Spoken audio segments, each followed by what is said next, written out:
Common man जो आहे तो आज प्रत्येक गोष्ट मोबाईलवर करतोय. म्हणजे अगदी शॉपिंग पासून ते मोठे मोठे करोडोंचे व्यवहारापर्यंत प्रत्येक गोष्ट ही मोबाईलवर होती. त्याच्यातून फ्रॉड करणंही सोपं झालंय. हो. तर एक माझ्यासारखा कॉमन मॅन आहे की ज्याला या फ्रॉड पासून वाचायचंय, तर त्यांनी कोणत्या अशा 2-3 गोष्टी आहेत ज्याची काळजी घेतली पाहिजे? ओके, की आपल्याला कधी फोन येतात की तुम्ही OTP शेअर करा किंवा मग कधी लिंक्सच पाठवतात.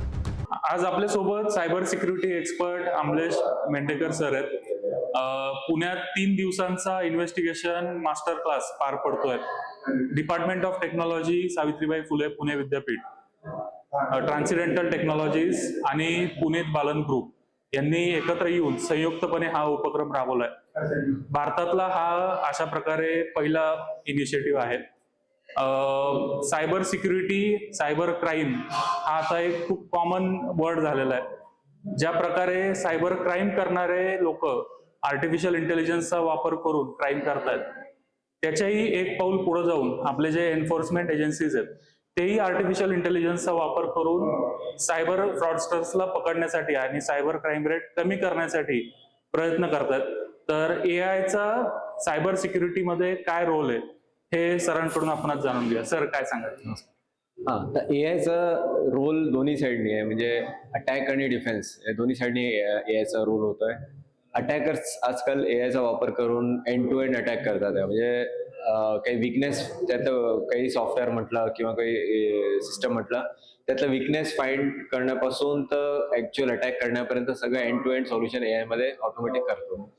तर म्हणून आपलं जे काही एक्झिस्टिंग जे डिफेन्स लागले आहे ते बरेचसे फेल होतात. तर म्हणून आता जसं की आपण जर बघतोय की अटॅकर्स एआय वापरतात, तर आपण पण एआयचा वापर आता गरजेचं झालेला आहे.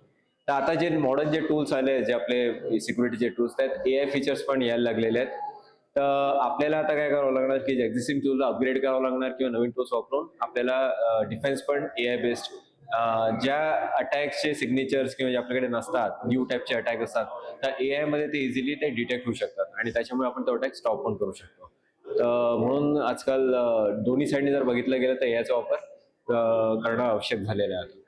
अच्छा, एक प्रश्न असा आहे जो एआय शी संबंधित नाहीये, पण एक कॉमन मॅन जो आहे तो आज प्रत्येक गोष्ट मोबाईलवर करतोय. म्हणजे अगदी शॉपिंग पासून ते मोठे मोठे करोडोंचे व्यवहारापर्यंत प्रत्येक गोष्ट ही मोबाईलवर होती. तर एका बाजूला त्याचं कन्व्हिनियन्स तर आहे नक्कीच, पण त्याच्यातून फ्रॉड करणंही सोपं झालंय. तर एक माझ्यासारखा कॉमन मॅन आहे की ज्याला या फ्रॉड पासून वाचायचंय, तर त्यांनी कोणत्या अशा 2-3 गोष्टी आहेत ज्याची काळजी घेतली पाहिजे? मोस्टली जे फ्रॉड होतात आपल्या मोबाईल्स मध्ये किंवा आपले जे लोकांवर जे होतात, ते मोस्टली त्याला आपण सोशल इंजिनिअरिंग या कॅटेगरीत घेतो. ओके, की आपल्याला कधी फोन येतात की तुम्ही OTP शेअर करा किंवा मग कधी लिंक्सच पाठवतात.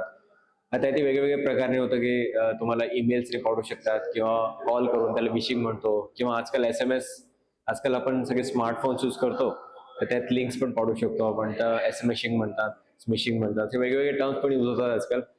तर बेसिक गोष्ट आहे की सेल्फ अवेअरनेस खूप इम्पॉर्टंट आहे. आपण जर कुठली टेक्नॉलॉजी यूज करतो, मोबाईल करतोय, कुठली टेक्नॉलॉजी आजकाल सेल्फ अवेअरनेस खूप इम्पॉर्टंट आहे की कुठे कुठे हे लोक आपल्याला कॉम्प्रोमाइज करू शकतात.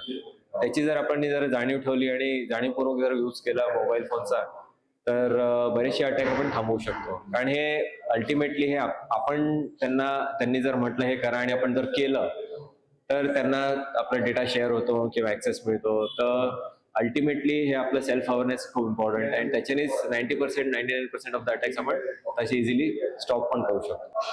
मित्रांनो, आपण पाहिलं department of technology, Savitribai Phule Pune university, transcendental technologies आणि पुनीत बालन ग्रुप यांनी संयुक्तपणे हा उपक्रम राबवलाय. एन्फोर्समेंट एजन्सीचे जे आपले अधिकारी आहेत ते या उपक्रमाअंतर्गत एम्पॉवर होत आहेत. पण कुठेतरी आपणही नागरिकांनी सतर्क राहणं गरजेचं आहे आणि सरांनी जे आपल्याला मार्गदर्शन केलंय त्या काही छोट्या आणि सोप्या टिप्स जर आपण फॉलो केल्या तर आपणही या फ्रॉड पासून वाचू शकतो. तर अशाच चांगल्या माहितीसाठी पाहत राहा मॅक्स महाराष्ट्र. धन्यवाद.